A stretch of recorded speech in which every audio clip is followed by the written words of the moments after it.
Egipto, 1922. El Valle de los Reyes, un cementerio polvoriento y sagrado, ya había cedido sus secretos a la arqueología. Parecía que los grandes tesoros habían sido saqueados o descubiertos, pero un hombre, el arqueólogo británico Howard Carter, creía ciegamente en un fantasma de la historia Tutankamón, el faraón Niño-Rey, que había gobernado brevemente, que había muerto joven y cuya existencia misma parecía haber sido borrada de los registros. Carter, financiado por el adinerado Lord Carnarvon, había excavado durante años, hasta que la frustración casi lo obligó a renunciar. Fue entonces, en el sitio que estaba a punto de abandonar, cuando su pico golpeó una piedra y reveló una escalera descendente. Él no solo había descubierto la única tumba faraónica, intacta de 3000 años, sino que había desatado una serie de eventos que la prensa mundial pronto bautizaría como la maldición de Tutankamón. Decenas de muertes misteriosas siguieron al descubrimiento. ¿Fue un poder ancestral o una trampa biológica esperando ser analizada por la ciencia forense moderna? El 26 de noviembre de 1922, Howard Carter se encontraba ante una puerta sellada con los sellos intactos de la necrópolis real. Detrás de él, el impaciente Lord Carnarvon. Carter hizo un pequeño agujero y miró a través de la oscuridad. Cuando Carnarvon preguntó, ¿puedes ver algo? Carter pronunció la famosa frase, «Ansí, puedo ver cosas maravillosas». Lo que revelaron las antorchas era una acumulación inimaginable de riqueza. El tesoro intacto de un faraón. El oro, las joyas, los carros de guerra y los sarcófagos. El descubrimiento fue un shock cultural, desencadenando una egiptomanía global. Esta afluencia masiva de atención, curiosidad y, crucialmente, de personas al sitio de la excavación, sembraría las semillas de la tragedia que estaba por venir. La superstición se manifestó incluso antes de que la tumba se abriera. Días después del descubrimiento, la cobra, el símbolo sagrado de la realeza egipcia, apareció en la casa de Carter y se tragó su canario. La cobra era el Uraeus, el protector del faraón. La prensa y el público egipcio lo interpretaron de inmediato como un aviso de los dioses por la profanación. El ambiente estaba cargado de misticismo y advertencia. Pero el verdadero terror, el que costaría vidas, estaba a punto de comenzar. El golpe más dramático, el que lanzó la leyenda de la maldición a la estratosfera mediática, fue la muerte de Lord Carnarvon, apenas 6 semanas después de haber entrado en la tumba.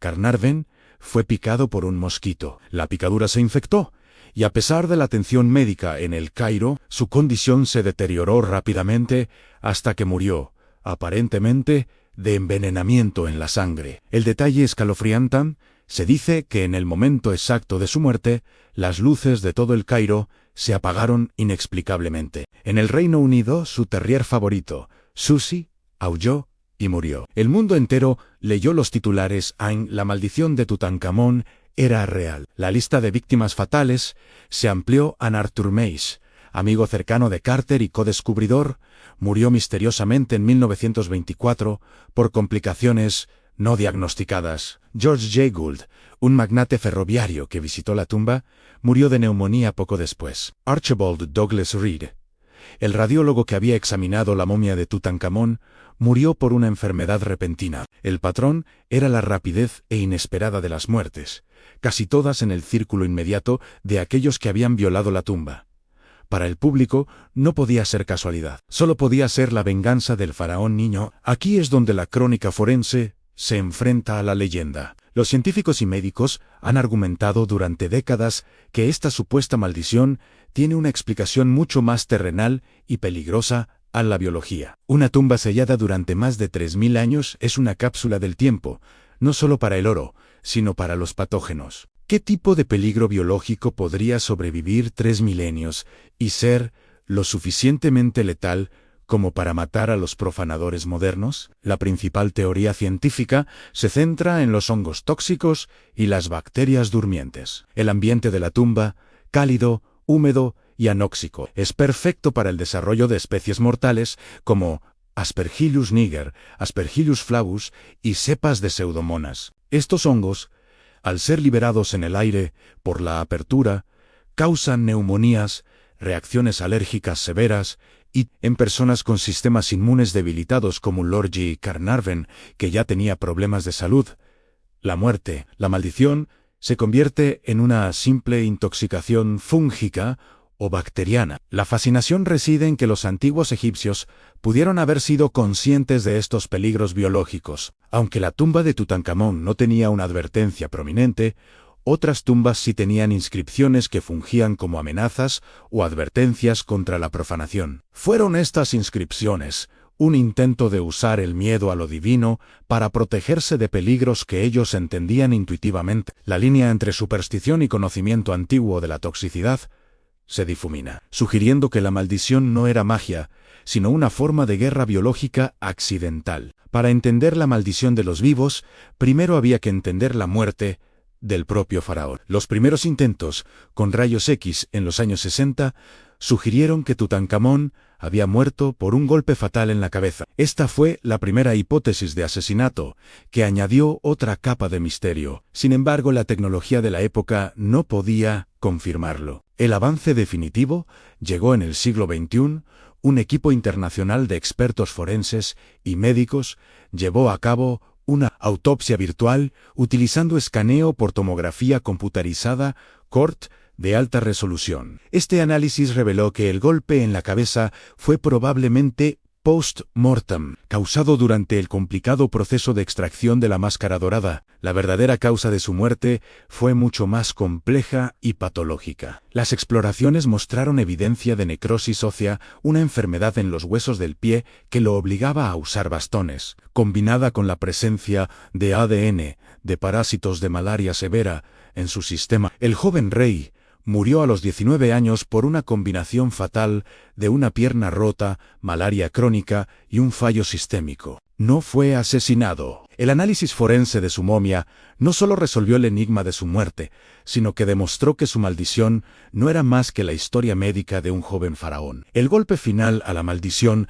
viene de la estadística y la demografía. Si la maldición fuera real, todos los que profanaron la tumba deberían haber muerto. Sin embargo, los registros muestran que de las 58 personas presentes en la apertura, solo 8 murieron en la década siguiente. Y, lo más significativo, el hombre que más había profanado la tumba, el líder del equipo, Howard Carter, vivió hasta 1939, 17 años después del descubrimiento, muriendo de causas naturales. La maldición se limitó a un puñado de muertes que, en su mayoría, podían atribuirse a enfermedades preexistentes o, como hemos visto, a la exposición a patógenos. La crónica forense de Tutankamón concluye que las muertes, en especial la de Carnarvon, no fueron causadas por la ira de un dios, sino por la toxicidad biológica y la vulnerabilidad humana. La tumba, actuando como un biolaboratorio sellado,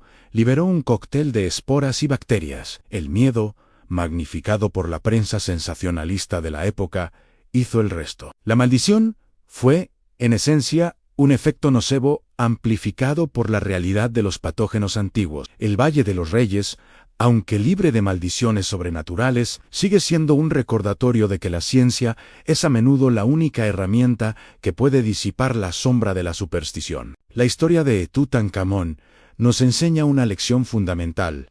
El mayo ere misterio no es lo que oculta una tumba, sino lo que la mente humana está dispuesta a creer. El mito de la maldición fue una tormenta mediática de 1923, pero la crónica forense de hoy nos ofrece una verdad más fría y precisa.